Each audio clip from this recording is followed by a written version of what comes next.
Hello ನಮಸ್ತೆ, welcome to ಅಡುಗೆ number 1. ಇವತ್ತಿನ ರೆಸಿಪಿ ಹೆಸರು ಕಾಳಿನಿಂದ ಮಾಡಿರುವ ದೋಸೆ, ಅದ್ರ ಜೊತೆಗೆ ಶುಂಠಿ ಚಟ್ನಿ. ಆರೋಗ್ಯಕರವಾದ ರೆಸಿಪಿ ಆಗಿರೋದ್ರಿಂದ ಬೆಳಗ್ಗಿನ ಬ್ರೇಕ್ಫಾಸ್ಟ್ಗೆ ಥಟ್ ಅಂತ ಮಾಡಲಿಕ್ಕೆ ಇದು ತುಂಬ ಸುಲಭ. 1 ಕಪ್ ಹೆಸರು ಕಾಳು, ಅರ್ಧ ಕಪ್ನಷ್ಟು ಅಕ್ಕಿ. ನಾವು ನಾರ್ಮಲ್ ಆಗಿ ತಿಂಡಿಗೆ ಬಳಸುವಂಥ ಅಕ್ಕಿನೇ ಬಳಸ್ಬೋದು, ಅಥವಾ ನಮ್ಮ ಮನೆಯಲ್ಲಿ ಯಾವ್ದು ಅಕ್ಕಿ ಇದೆ ಅದು ಹಾಕ್ಕೊಳ್ಬೋದು. ಚೆನ್ನಾಗಿ 2-3 ಸಲ ತೊಳೆದ್ಬಿಟ್ಟು ಒಂದು 6 ತಾಸಷ್ಟು ನೆನೆ ಇಡಬೇಕು. ನಾನಿಲ್ಲಿ ರಾತ್ರಿ ಇಡೀ ನೆನೆಸ್ಕೊಂಡು ಬೆಳಿಗ್ಗೆ ರುಬ್ಕೊಂಡು ದೋಸೆ ಮಾಡ್ತಾಯಿದ್ದೀನಿ.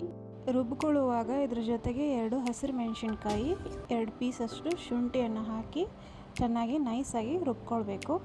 ನೋಡಿ, ಹಿಟ್ಟು ಈ ರೀತಿ ಇದ್ದರೆ ಸಾಕು. ಈಗ ಶುಂಠಿ ಚಟ್ನಿಗೆ ಸ್ವಲ್ಪ ಎಣ್ಣೆಯಲ್ಲಿ ಒಗ್ಗರಣೆ ಹಾಕೊಳ್ಳೋಣ. 1 ಟೀ ಸ್ಪೂನಷ್ಟು ಸಾಸಿವೆ, 1 ಟೀ ಸ್ಪೂನಷ್ಟು ಜೀರಿಗೆ, 1 ಟೇಬಲ್ ಸ್ಪೂನ್ ಧನಿಯಾಕಾಳು, ಮೆಂತ್ಯಕಾಳು 1 ಟೀ ಸ್ಪೂನ್, ಕಡಲೆಬೇಳೆ 1 ಟೇಬಲ್ ಸ್ಪೂನ್, ಉದ್ದಿನಬೇಳೆ 1 ಟೇಬಲ್ ಸ್ಪೂನ್, ಒಂದಿಷ್ಟು ಶುಂಠಿ ಪೀಸ್ ಮಾಡಿಕೊಂಡು ಹಾಕ್ಕೊಳ್ಳಿ. 10 ಪೀಸ್ ಆದರೆ ಸಾಕು.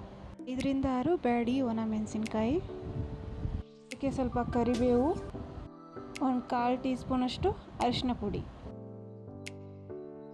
ಹೀಗೆ 2-3 ನಿಮಿಷ ಎಣ್ಣೆಲಿ ಫ್ರೈ ಮಾಡಿಕೊಂಡು ಗ್ರೈಂಡ್ ಮಾಡ್ಕೊಳ್ಳೋಣ. ಅದಕ್ಕೆ ಸ್ವಲ್ಪ 1 ಟೇಬಲ್ ಸ್ಪೂನ್ ಬೆಲ್ಲ, ರುಚಿಗೆ ಉಪ್ಪು ಸೇರಿಸ್ಕೊಂಡು ಸ್ವಲ್ಪ ಗಟ್ಟಿಯಾಗಿ ಪೇಸ್ಟ್ ಮಾಡ್ಕೊಳ್ಳಿ. ಓಕೆ, ಇವಾಗ ಚಟ್ನಿ ರೆಡಿ ಆಯಿತು. ದೋಸೆ ಹಾಕ್ಕೊಳ್ಳೋಣ. ಇದಕ್ಕೇನು ಜಾಸ್ತಿ ಟೈಮ್ ತೊಗೊಳ್ಳೋದು ಬೇಕಾಗಿಲ್ಲ, ರುಬ್ಬಿಕೊಂಡು ತಕ್ಷಣವೇ ಹಾಕೋಬೋದು. ಇದರ ಟೇಸ್ಟು ಇನ್ನೂ ಹೆಚ್ಚಾಗಲಿ ಅಂತ ಹುರಿದಿಟ್ಕೊಂಡಿರುವಂಥ ಗಜ್ರಿ, ಸಣ್ಣಗೆ ಕಟ್ ಮಾಡ್ಕೊಂಡಿರುವ ಈರುಳ್ಳಿ ಮತ್ತು ಸ್ವಲ್ಪ ಕೊತ್ತಂಬರಿ ಸೊಪ್ಪನ್ನು ಹಾಕ್ಕೊಳ್ಳೋಣ. ಇನ್ನೂ ತುಂಬ ಟೇಸ್ಟ್ ಕೊಡುತ್ತೆ ಇದು. ಇದನ್ನು ಒಂದ್ಗಡೆ ಮಾತ್ರ ಬೇಯಿಸ್ಕೊಳ್ಬೇಕು, ಅಷ್ಟೇ ಸಾಕು. ಇದು ಏಕ್ದಮ್ ಕ್ರಿಸ್ಪಿಯಾಗಿ ಬರುತ್ತೆ. ದೋಸೆ ತುಂಬ ಚೆನ್ನಾಗಿ ಬರುತ್ತೆ. ಮೇಲ್ಗಡೆ ಹಾಕಿರುವ ವೆಜಿಟೇಬಲ್ಸ್ನ ಸ್ವಲ್ಪ ಈ ಥರ ಪ್ರೆಸ್ ಮಾಡಿಕೊಂಡು ಬೇಯಿಸ್ಕೊಳ್ಳಿ. ಬರೀ 1 ಕಪ್ ಹೆಸರು ಕಾಳು, ಅರ್ಧ ಕಪ್ ಅಕ್ಕಿ, 4 ಜನಕ್ಕಾಗುವಷ್ಟು ದೋಸೆ ಆಗುತ್ತೆ. ಇನ್ನೂ ಬೇಕಾದರೆ ಹಿಟ್ಟು ಉಳಿಯುತ್ತೆ. ನೋಡಿದ್ರಲ್ಲ ದೋಸೆ ಹೇಗೆ ಹಾಕ್ಕೊಳ್ಳೋದು ಅಂತ. ಬೆಳಗ್ಗೆ ಬ್ರೇಕ್ಫಾಸ್ಟಿಗೆ ಈ ಥರ ರುಬ್ಕೊಂಡು ಹಾಗೆ ದಿಢೀರಂತ ಮಾಡ್ಕೋಬೋದು.